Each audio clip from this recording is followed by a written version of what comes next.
नमस्कार विद्यार्थियों। वेदांत क्लासेज में आप सभी विद्यार्थियों का हार्दिक स्वागत व अभिनंदन।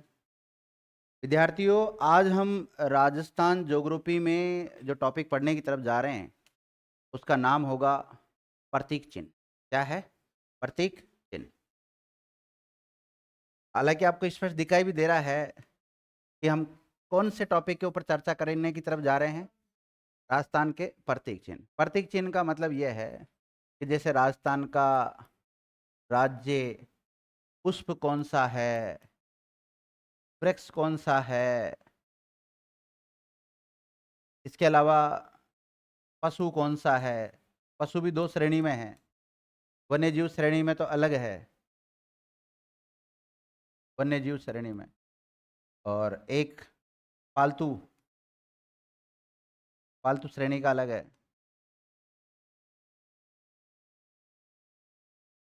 ठीक है। खेल देखेंगे, राजस्थान का राज्य खेल कौन सा है। वाद्य यंत्र देखेंगे, राजस्थान का राज्य वाद्य यंत्र कौन सा है। इसके अलावा वाद्य यंत्र हो गया, खेल हो गया, पशु हो गया, पक्षी हो गया, और कुछ शुभंकर है, कुछ जिलों के शुभंकर बना रखे हैं। जैसे एक दो इमेज में आपको दिखा देता हूँ। ये ऐसे है ना। जैसे श्री गंगानगर का शुभंकर कौन सा है, उदयपुर का कौन सा है, डूंगरपुर का कौन सा है, ये भी आपको पता होना चाहिए। यहाँ से भी कई बार सवाल बन जाता है। सवाल कैसे बनते हैं? एक तरफ ये शुभंकर दे देते हैं और एक तरफ जिले का नाम दे देते हैं और उनको सुमिलित करवा लेते हैं। कई बार डायरेक्ट जिले का नाम देकर ये चार पक्षियों का या पशुओं का नाम दे देते हैं कि कौन सा वहाँ का शुभंकर है। एक सवाल यहाँ से इस टाइप से बन जाता है। और ये कौन सा पक्षी है? गोडाउन, जो कि राजस्थान राज्य का क्या है, राज्य पक्षी है। ये भी गोडावणी है।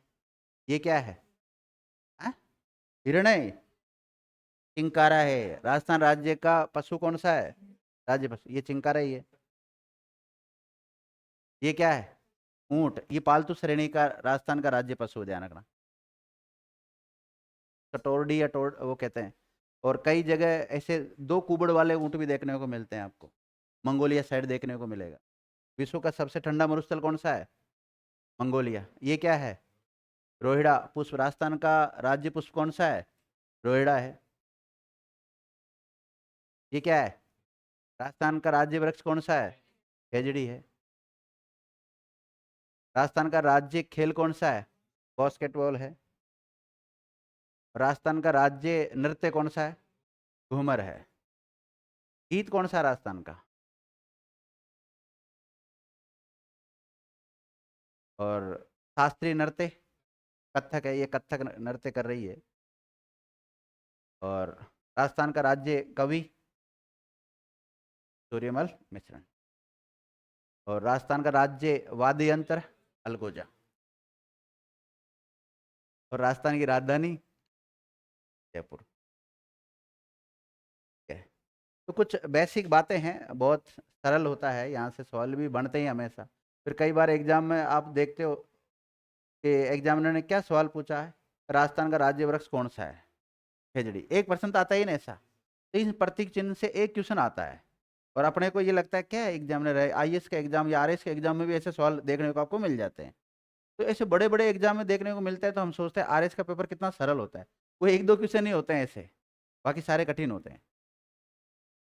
तो कठिन बने चाहे सरल बने, कैसे भी सवाल बने, लेकिन राजस्थान के जब प्रतीक चिन्ह हम पढ़ लेंगे आज, तो उसके बाद में आपका कभी भी कोई भी सवाल गलत नहीं होना चाहिए, है ना। तो सबसे पहले आप हेडिंग डालिएगा, राजस्थान का राज्य पक्षी।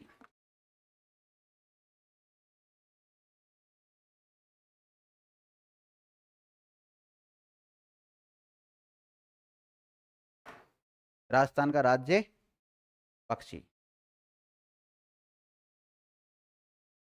एक एक को पढ़ेंगे हम।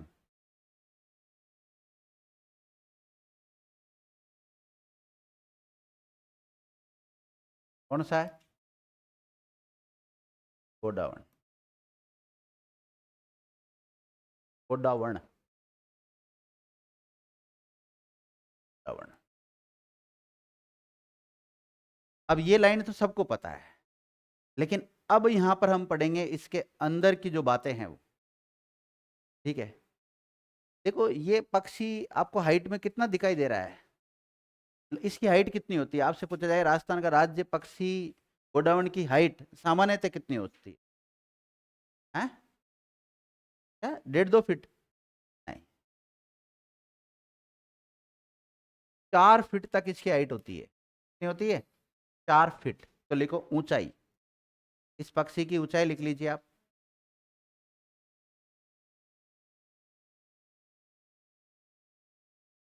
अब देखो, ये पक्षी है ना मूलतः अफ्रीका का रहने वाला।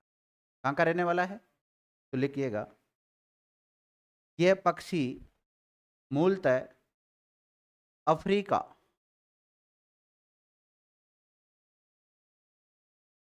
अफ्रीका का पक्षी है। कहाँ का पक्षी है? अफ्रीका कॉन्टिनेंट है, एक महाद्वीप है, वहाँ का रहने वाला है। अब इसे राज्य पक्षी का दर्जा कब दिया गया? कब? हाँ, हाँ, लिखो, इसे राजस्थान राज्य पक्षी का दर्जा 21 मई 1981 को दिया गया। 21 मई 1981 को दिया गया। ये डेट याद रखना विद्यार्थियों, कई बार डेट पूछ लेते हैं कि किस पक्षी को, वृक्ष को कब दर्जा दिया गया है।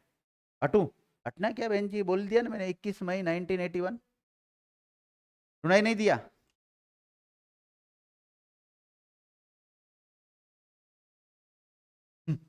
लिखने को तो कई बार बोलता सही हूँ लेकिन लिख गलत देता हूँ, ध्यान रखना। तो दोनों को वेरीफाई भी कर लें आप। लिखो वैज्ञानिक नाम, क्रायोटिस नाइग्रीसेप्स।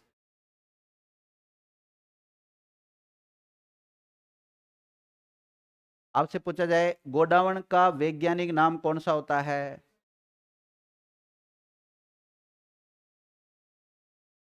क्रायोटिस। क्या लिख सकते हैं आप? क्रायोटिस नाइग्रीसेप्स।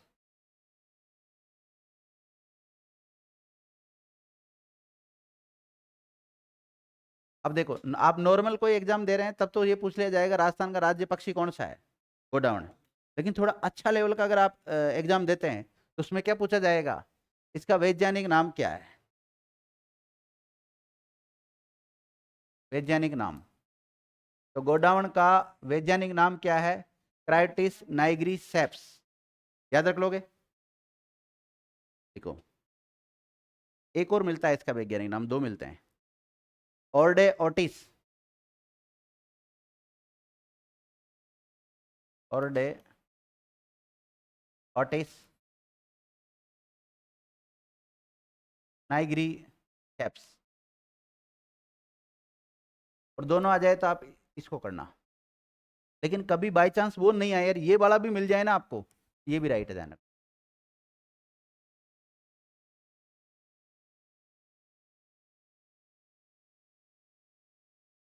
देख लिया? तो वैज्ञानिक नाम पूछ ले, साइंटिफिक नेम पूछ ले, वैज्ञानिक नाम को इंग्लिश में क्या बोलेंगे? Scientific name. लेकिन इस जो गोडावण का अंग्रेजी में नाम पूछे तो? गोडावण जो पक्षी है ना, इसका अंग्रेजी में क्या नाम है? अंग्रेजी में क्या कहते हैं इसको? अंग्रेजी में बोलते हैं ग्रेट इंडियन बस्टर्ड। देखो, great Indian bustard bird. Bird मतलब पक्षी। अंग्रेजी में नाम क्या है ऐसे लिखो, गोडाउन का अंग्रेजी में नाम ग्रेट इंडियन बस्टर्ड बर्ड।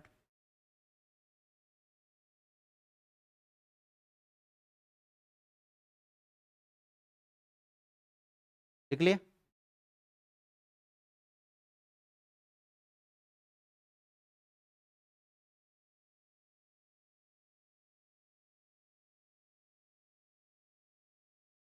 जिस क्षेत्रों में ये पाए जाते हैं और जिस उस क्षेत्र के आसपास के लोग इसे किस नाम से पुकारते हैं वो लिखिए आप। स्थानीय भाषा में इसे सोन चिड़ी क्या कहते हैं?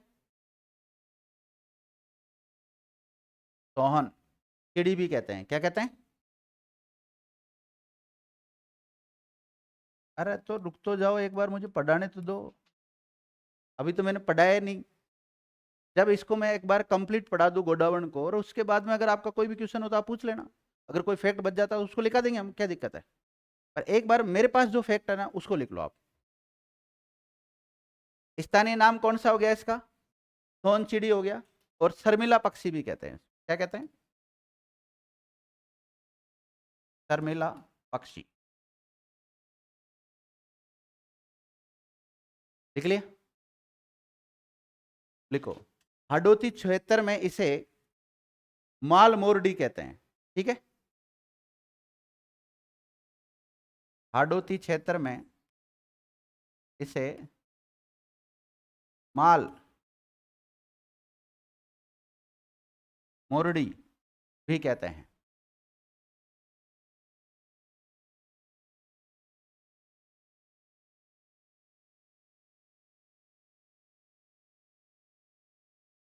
क्या कहते हैं इसको? माल मोरडी भी कहते हैं। अन्य नाम और भी मिलते हैं, उपनाम कह सकते हो इनको आप, अन्य नाम या उपनाम। सारंग, क्या कहते हैं इसको? सारंग भी कहते हैं इसको। इसको हुकना भी कहते हैं। क्या कहते हैं? हुकना। इसको तुकदर भी कहते हैं। तुकदर। इसको बड़ा तिलोर भी कहते हैं।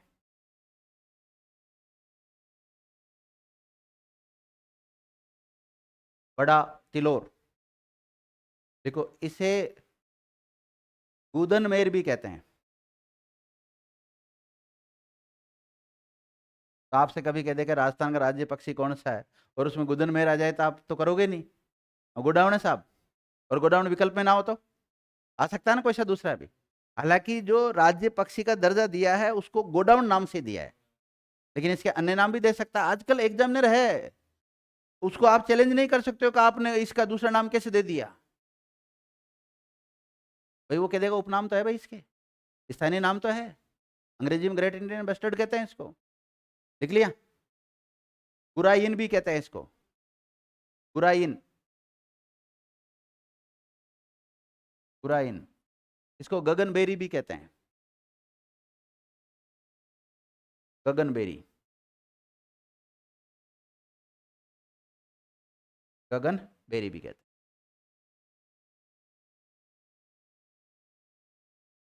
लिख लिया? अब देखो, ये राजस्थान में 3 क्षेत्रों में मुख्य रूप से पाया जाता है।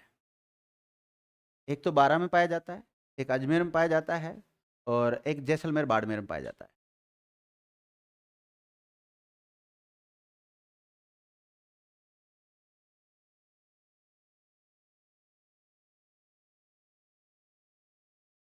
देखिएगा,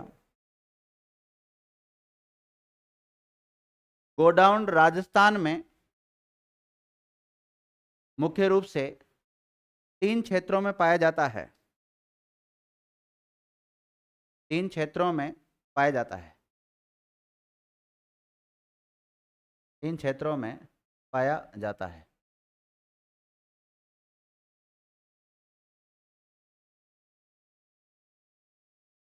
तीन क्षेत्रों में पाया जाता है।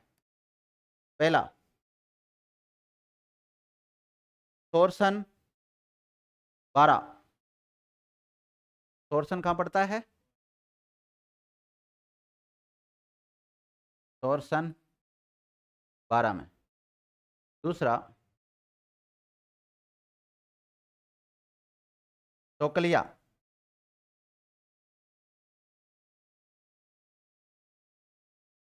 टोकलिया अजमेर।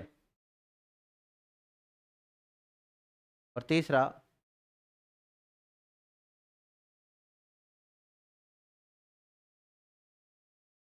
राष्ट्रीय मरु उद्यान ब्रैकेट में जैसलमेर बाड़मेर।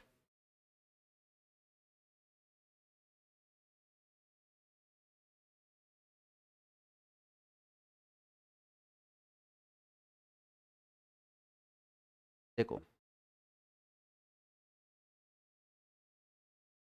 गोडावण जो पक्षी है इसका जो प्रजनन करवाया जाता है कृत्रिम तरीके से, वो करवाया जाता है जोधपुर में, और जोधपुर का जो जंतुवालय है उसमें लिखिएगा,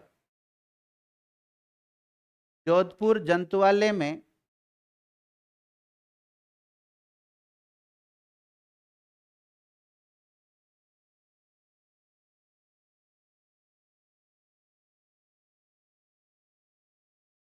जोधपुर जंतुवालय में गोडावण, पक्षी पक्षी नहीं लिखवाऊंगा मैं बार बार, क्यों, पक्षी तो है ही है। गोडाउन जंतु, ऐसा मत समझ लेना आप पशु है, ये पक्षी है। क्या है ये? पक्षी है। और मैंने चित्र भी दिखा दिया कैसा चित्र है इसका। क्या लिखा आपने, वापस बोलना। गोडावण क्या लिखा? जोधपुर जंतुवालय में गोडावण का कृत्रिम प्रजनन करवाया जाता है। यानी कि आपसे पूछा जाए गोडावण का कृत्रिम प्रजनन केंद्र कहाँ है? जोधपुर। और जोधपुर में कहाँ कहाँ पर? जोधपुर का जो जंतुवालय है ना, जू घर है वहां पर, उसमें। देख लिया। इसके अलावा इसका एक प्रजनन केंद्र सम में भी है। कहां पर है? और सम पड़ता है जैसलमेर में, लिखिएगा। गोडावण का अन्य प्रजनन केंद्र सम जैसलमेर में भी है। और इसका प्रजनन होता है अक्टूबर नवंबर के महीने में। कब होता है? अक्टूबर नवंबर के महीने के आसपास, अक्टूबर नवंबर महीने में होता है इसका प्रजनन।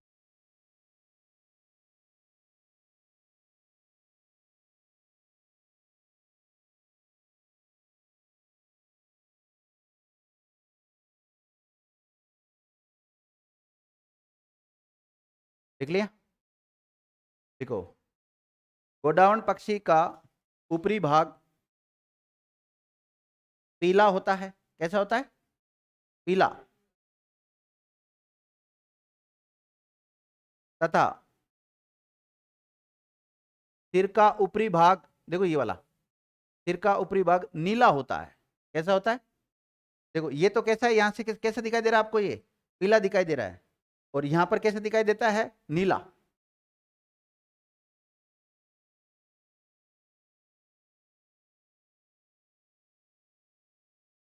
देख लिया।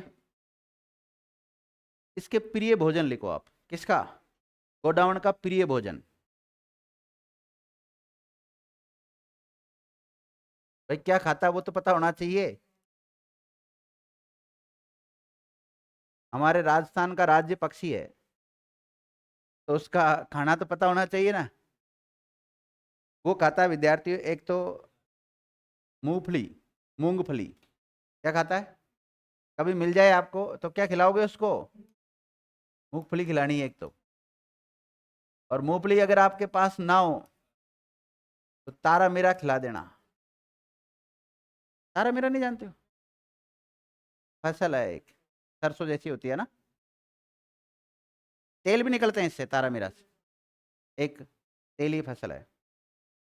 और घास भी खाता है ये, लेकिन घास एक ही खाता है जो मरु उद्यान में मिलती है, सेवण घास। कौन सी घास खाता है? सेवण घास।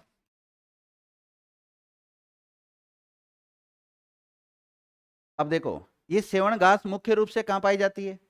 मरु उद्यान बाड़मेर जैसलमेर में पाई जाती है। और वहां पर ही खाता है, और वहां पर ही प्रजनन कर देता है। हाँ, तो इसकी जो प्रजनन करने की जो सर्वोत्तम जगह मानी जाती है वो कौन सी मानी जाती है? सेवण घास, राष्ट्रीय मरु उद्यान जैसलमेर बाड़मेर, लिखिएगा। गोडावण पक्षी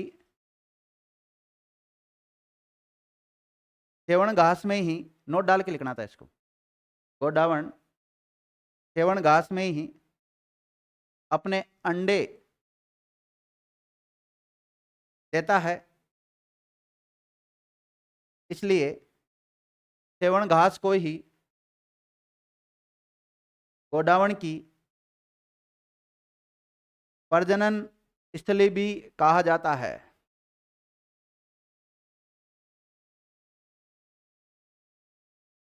प्रजनन स्थली भी कहा जाता है। तो कौन सी घास को गोडावण की प्रजनन स्थली कहा जाता है? सेवण घास को कहा जाता है। और ये सेवण घास मुख्य रूप से कहाँ पाई जाती है? राष्ट्रीय मरु उद्यान में पाई जाती है। राष्ट्रीय मरु उद्यान कहाँ है? जैसलमेर और बाड़मेर में, दोनों में फैला हुआ है।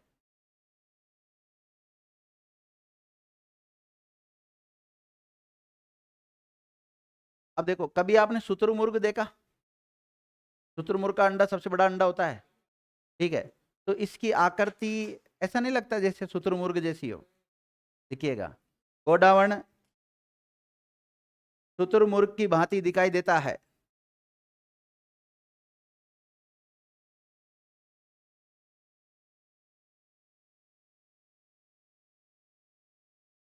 शुतुरमुर्ग कैसे लिखते हैं? शुतुरमुर्ग ऐसे लिखते हैं, शुतुरमुर्ग। अभी भी नहीं आया, समझ लो ना, शुतुरमुर्ग।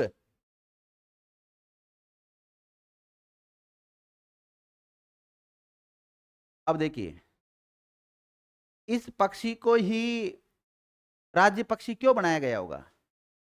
क्योंकि ये धीरे धीरे विलुप्त होते जा रहे थे। अब इनको राज्य पक्षी बना दिया तो इनको कोई मारेगा करेगा नहीं, और इनको कहीं ना कहीं सरकार भी क्या करेगी? संरक्षण प्रदान करेगी। जैसे ऊंटों की, पहले ऊंट बहुत सारे पाए जाते थे राजस्थान में, आजकल ऊंट ना के बराबर दिखाई देते हैं आपको। ऊंट जा रहे हैं सारे बाहर, और पूरे ऊंट के ऊंट ही पकाए जा रहे हैं। समझ गए होंगे मैं क्या कहना चाह रहा हूं? लिख लिया? लिखो। 2011 में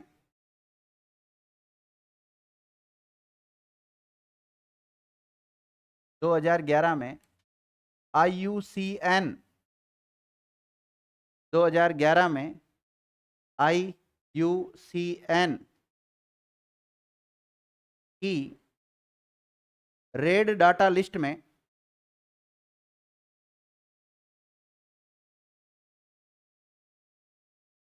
रेड डाटा लिस्ट में गोडावण को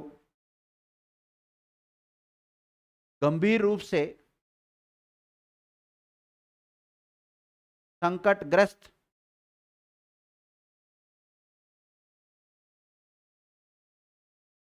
संकटग्रस्त प्रजाति माना गया। मतलब IUCN की रिपोर्ट है, उसके अनुसार देखे तो कि ये पक्षी एक प्रकार से इस संसार से, इस धरती से क्या होने वाले हैं? विलुप्त होने वाले हैं, ना के बराबर बचे हैं इनको। तो जब इस रेड बुक की डाटा लिस्ट में अगर उसको शामिल कर लिया जाता है तो उनको कहीं ना कहीं फिर सरकार का ध्यान उसकी तरफ जाता है, फिर उसको वो प्रोटेक्ट करने का काम करते हैं, संरक्षण देने का काम करते हैं। अब आपके माइंड में एक चीज और आ रही होगी कि सर ये IUCN का पूरा नाम बता दो, तो पूरा नाम लिख लो आप। अंतरराष्ट्रीय प्रकृति संरक्षण संघ। अंतरराष्ट्रीय प्रकृति संरक्षण संघ। IUCN का पूरा नाम क्या है? अंतरराष्ट्रीय प्रकृति संरक्षण संघ। सर फिर भी समझ में नहीं आया, इंग्लिश में बता देता हूं। लिखो, इंटरनेशनल यूनियन कंजर्वेशन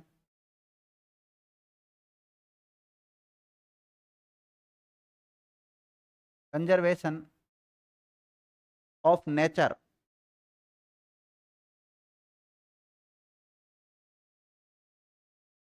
इसका आई का मतलब क्या है? इंटरनेशनल। यू का मतलब union, for conservation of nature. इन दोनों के बीच में फोर लगाना आपको, और इन दोनों के बीच में ऑफ लगाना है। लिख लिया? नहीं लिखा? क्या लिखा? International union for conservation of nature. लिख लिया? आगे लिखो। गोडावण के संरक्षण के लिए, गोडावण के संरक्षण के लिए राजस्थान सरकार ने, राजस्थान सरकार ने पर्यावरण दिवस के दिन कब कब आता है पर्यावरण दिवस? पर्यावरण दिवस के दिन 5 जून 2013 को प्रोजेक्ट ग्रेट इंडियन बस्टर्ड शुरू किया।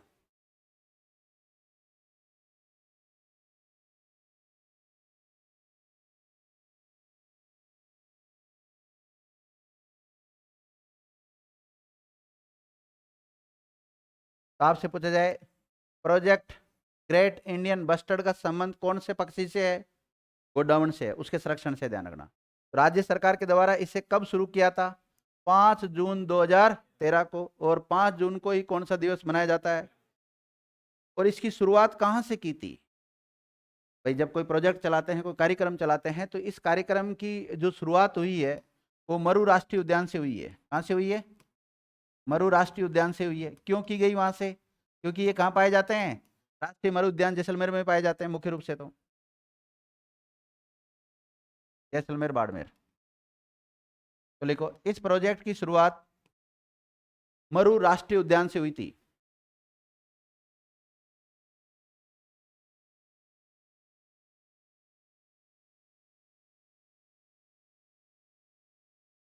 देखो ऐसा प्रोजेक्ट चलाने वाला भारत का, देखो ग्रेट इंडियन बस्टर्ड को लेकर, मतलब ये हम ये कह सकते हैं गोडाउन पक्षी को लेकर ऐसा प्रोजेक्ट चलाने वाला राजस्थान उस समय पहला राज्य बना था। क्योंकि ऐसा नहीं है कि गोडाउन केवल राजस्थान में पाए जाते हो, गुजरात में भी पाए जाते हैं। गोडाउन पक्षी राजस्थान के अलावा कहाँ पाए जाते हैं? एक नोट डाल सकते हो चाहे तो आप। गोडाउन पक्षी गुजरात में भी पाया जाता है। कहाँ पर पाया जाता है? ना के बराबर गुजरात में भी पाया जाता है। लेकिन हम तो राजस्थान का पढ़ रहे हैं।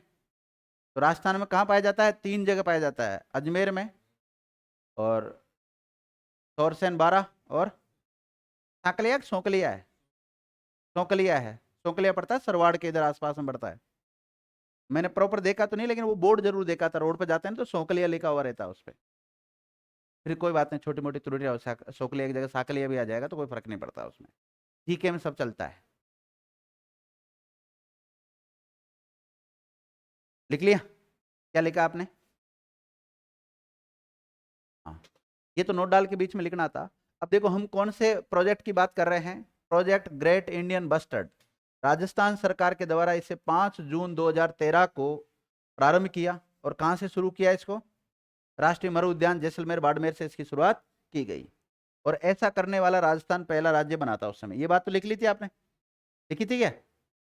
नहीं लिखी होगी शायद। लिखो ऐसा प्रोजेक्ट चलाने वाला राजस्थान भारत का पहला राज्य है।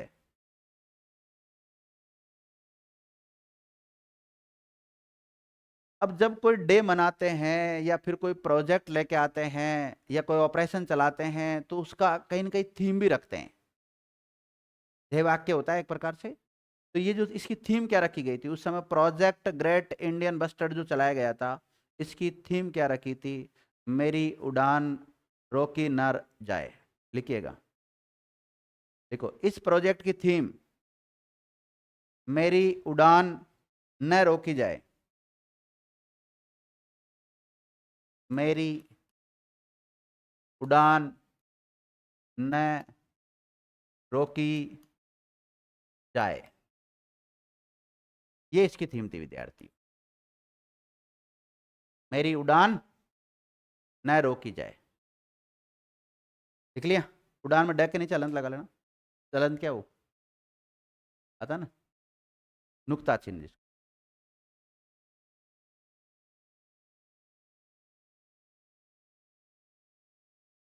देखो गोडावण पर पहला अंतर्राष्ट्रीय सम्मेलन जयपुर में आयोजित हुआ था।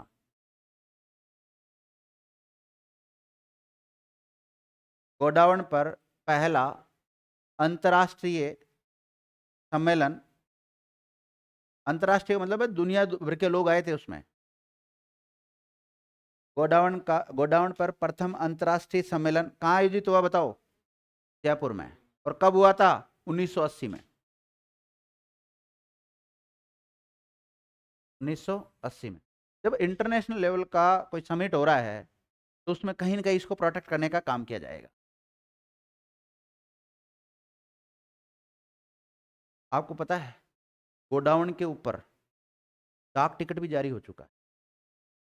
देखिएगा, गोडाउन पर 1980 में डाक टिकट भी जारी हो चुका है।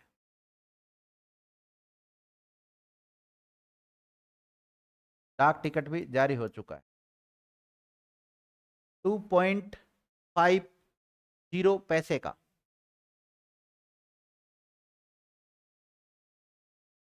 मतलब 2.5 रुपये। यही हुआ ना?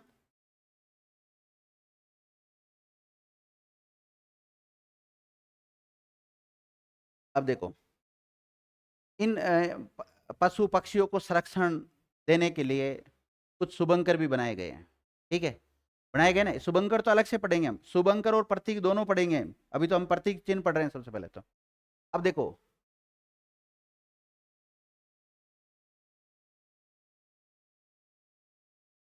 दिख रहा है कहीं पे? कहां पर? ये वाला। तो देखो, गोडावण को जैसलमेर का शुभंकर भी बना रखा है। देखिएगा, गोडावण को जैसलमेर जिले का शुभंकर भी बनाया गया है। कई बार पूछा जा सकता है गोडावण कौन से जिले का शुभंकर है? बताओ। जैसलमेर का। देखो, मैंने आपको लिखाया है कि गोडावण ना केवल राजस्थान में पाए जाते हैं बल्कि भारत के अन्य राज्यों में भी पाए जाते हैं। जैसे गुजरात मैंने बताया अभी आपको। तो सबसे ज्यादा गोडाउन पक्षी जो पाया जाता है वो कौन से राज्य में पाया जाता है? राजस्थान में नाम मात्र के पाए जाते हैं पाने को तो, लेकिन जितने भी पाए जाते हैं अगर पूरे इंडिया की बात करें तो सबसे ज्यादा राजस्थान में पाए जाते हैं। देखो, गोडाउन पक्षी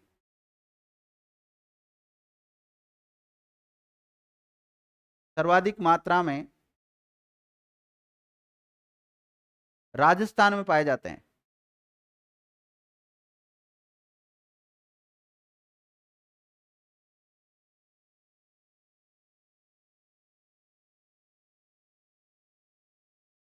निकले विद्यार्थी? अब अगर गोडाउन को लेके आपका कोई सवाल है तो आप पूछ सकते। हाँ सीताराम बोल। कोई फैक्ट आपका बच गया जो मैंने नहीं लिखाया हो? ठीक है, तो आप इतने फैक्ट तो इसमें लिख लें, 2 4 5 लाइन और छोड़ दें। कभी जीवन में पढ़ते पढ़ते अगर आपको कोई चीज़ मिले तो आप उसको यहाँ पर ऐड कर लेना। क्योंकि देखो, कुछ न कुछ तो मिलता है और मैं सब कुछ नहीं हूँ। बहुत कुछ हो सकता हूँ लेकिन सब कुछ नहीं हो सकता हूँ। तो ये कंप्लीट हो गया अपना कौन सा? गोडाउन कंप्लीट हो गया। अब पढ़ेंगे हम राजस्थान का राज्य पशु, लेकिन वन्य जीव श्रेणी में। 2 श्रेणियां हैं, ऐसे लिखो। राज ऐसे लिखो, राजस्थान का राज्य पशु। राजस्थान का राज्य पशु, डायरेक्ट क्या लिखना है आपको? राजस्थान का राज्य पशु।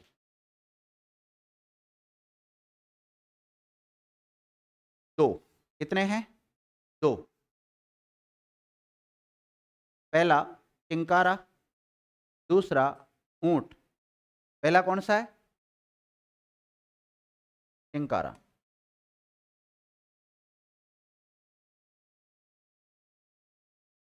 और दूसरा कौन सा लिखोगे? ऊंट लिखना है आपको। तो ऊंट तो है पालतू श्रेणी का और चिंकारा है वन्य जीव श्रेणी का। तो दो है अपने यहाँ ना पशु। राजस्थान का राज्य पशु कौन सा है? दो, चिंकारा और ऊंट है। ध्यान रखना, चिंकारा कौन सी श्रेणी में है? वन्य जीव श्रेणी में है। और पालतू श्रेणी में ऊंट है। याद रह जाएगा इतना? ओके, अब हेडिंग डाल सकते हैं आप चिंकारा। अब हम चिंकारा को पढ़ेंगे। चिंकारा आपको दिखाई दे रहा है? हरिण जैसा दिखता है, लेकिन हरिण में इसमें अंतर होता है।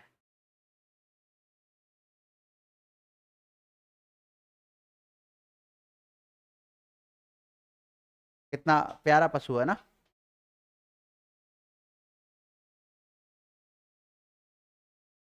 देख लिया। अखरोट होती है, अखरोट।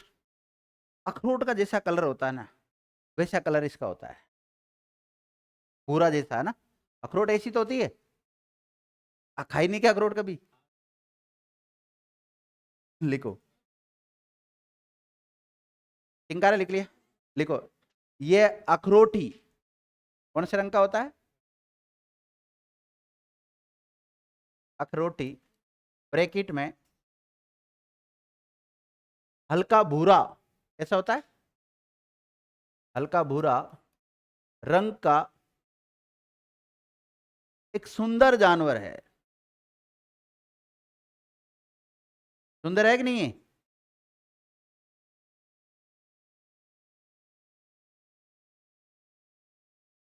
लिख लिया।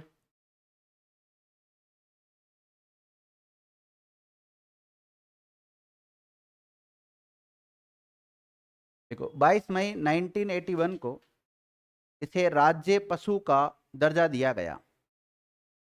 तो राज्य पशु का दर्जा कब दिया गया विद्यार्थियों?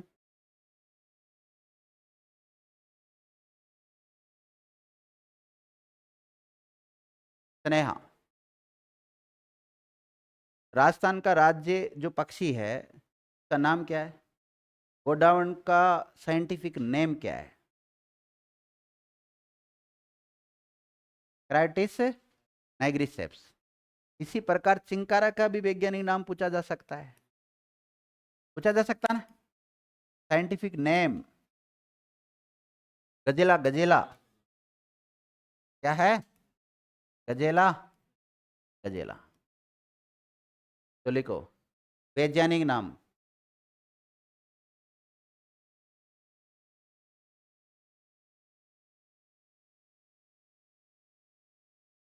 लिख लिया, गजेला, गजेला। Scientific name गजेला, गजेला। और गजेला गजेला ना मिले तो कौन सा मिलेगा आपको? गजेला बनेट्टी। क्या मिलेगा? गजेला बनेट्टी। और दोनों मिल जाए तो फिर ऐसी स्थिति में सर हम क्या करेंगे? कुछ नहीं करना, गजेला गजेला कर देना।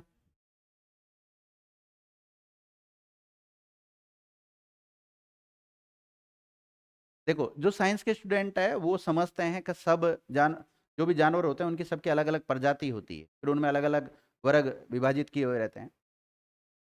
तो ये एंटीलोप प्रजाति का जानवर है ये। लिखिएगा, इसकी प्रजाति का नाम लिखो आप, एंटीलोप। एंटीलोप। अब देखो, मैंने तो काफ़ी वर्षों पहले साइंस छोड़ दी है, तो मुझे तो ज़्यादा साइंस की नॉलेज नहीं। बाकी आप टीचर से पूछ सकते हैं जो भी आपको साइंस पढ़ाते हैं। सर, ये एंटीलोप प्रजाति क्या होती है, इसमें किस टाइप के जानवर होते हैं, उनकी क्या विशेषताएं होती है। मैं थोड़ा सा एक आइडिया दे सकता हूँ। एंटीलोप प्रजाति में हिरण जैसी जो प्रजाति होती है वो आती है। तो एंटीलोप प्रजाति का मतलब एक प्रकार से ये कह सकते हैं हम, जो चिंकारा प्रजाति है ये हिरण की प्रजाति का ही है। देखिएगा, एंटीलोप प्रजाति के ब्रैकेट में आप लिख सकते हो कि हरिण, हिरण नहीं होता, हरिण, हरिण की प्रजाति का है। कौन सी प्रजाति का है? हरिण प्रजाति का जानवर है, ध्यान रखना है। लिखो।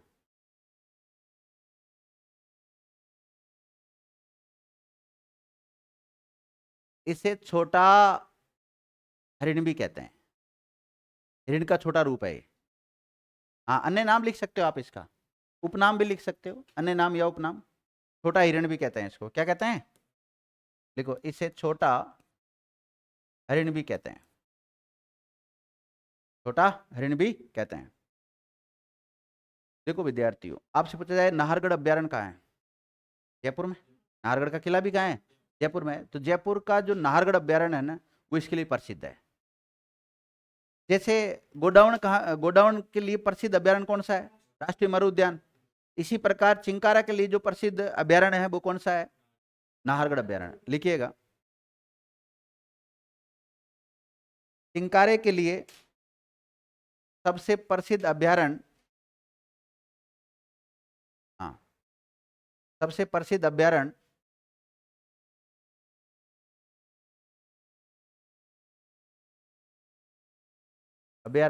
कौन सा है? नाहरगढ़ अभ्यारण्य। कौन सा है? नाहरगढ़ अभ्यारण्य। आपसे पूछा जाए सबसे ज्यादा चिंकारे राजस्थान में कहाँ पाए जाते हैं? कहाँ पाए जाते हैं? हाँ, जोधपुर। देखो, राजस्थान में सर्वाधिक चिंकारे, राजस्थान में सर्वाधिक चिंकारा कहाँ पाया जाता है? जोधपुर में पाया जाता है, झारखंड। लेकिन इसके लिए अभ्यारण्य कौन सा प्रसिद्ध है? नाहरगढ़। अब देखो, आप कह रहे हो सर ये हिरण का ही छोटा रूप है एक प्रकार से, लेकिन हिरण और इसमें थोड़ा अंतर होता है। हिरण क्या करता है, जो उसके सींग होते हैं ना, उनको प्रत्येक वर्ष गिरा देता है, लेकिन इसके सींग परमानेंट है, स्थायी होता है। ये अपने जो सींग होते हैं उनको गिराता नहीं है कभी भी। लिखिएगा, एक नोट डालो वैसे ही। चिंकारा के सींग आजीवन, चिंकारा के सींग आजीवन बने रहते हैं, जबकि हिरण, हरिण बोलते हैं वैसे तो, हरिण प्रतिवर्ष अपने सींग गिरा देता है और उनके स्थान पर नए सींग उग जाते हैं उसके, है ना। हिरण के तो मतलब वो गिरा देता है अपने जो सींग होते हैं उसको, और फिर नए सींग उग जाते हैं वापस। लेकिन इसके ऐसा नहीं है। एक जानवर और होता है, आपको पता, 12 सिंगा। उसको बहुत सारे ऐसे पेड़ जैसा लगा हुआ रहता है माथे के ऊपर, बहुत सारे सींग होते हैं। देख लिया। अब देखो, अगर आप इसका नीचे का पार्ट देखोगे, ये वाला पेट की तरफ जो होता है नीचे, मतलब, है ना, तो ये व्हाइट व्हाइट होता है। थोड़ा ऊपर की तरफ से कैसा है, हल्का भूरा है, लेकिन यहाँ से कैसा है, व्हाइट होता है हल्का सा। लिखिएगा, इसके पेट के नीचे का भाग सफेद होता है। कैसा होता है? सफेद होता है।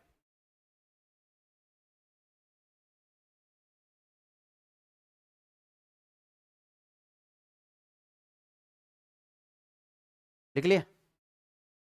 अब देखो, आपको पता है विद्यार्थी, ये जो चिंकारा है, इसको कौन से जिले का शुभांकर बना रखा है? दिखाऊं? टीपोदकानी। ये होना चाहिए, है कि नहीं? तो गंगानगर जिले का क्या बना रखा है इसको? शुभंकर भी बना रखा है। लिखिएगा, चिंकारा को गंगानगर जिले का शुभंकर भी बना रखा है या बनाया गया है।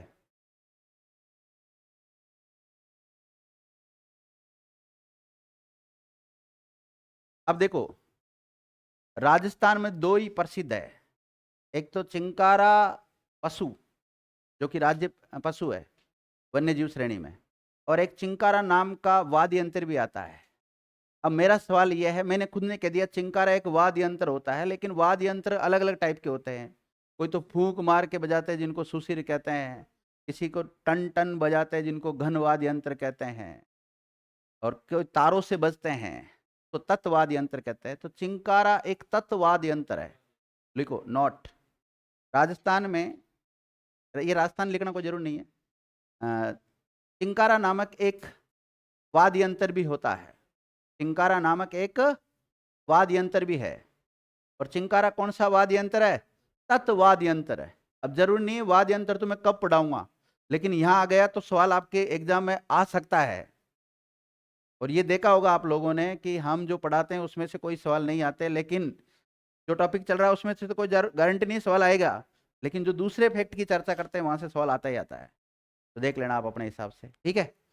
तो ये हो गया विद्यार्थियों मेरी तरफ से, क्या, चिंकारा कंप्लीट हो गया। दूसरा पशु जो बचा है उसका नाम क्या है?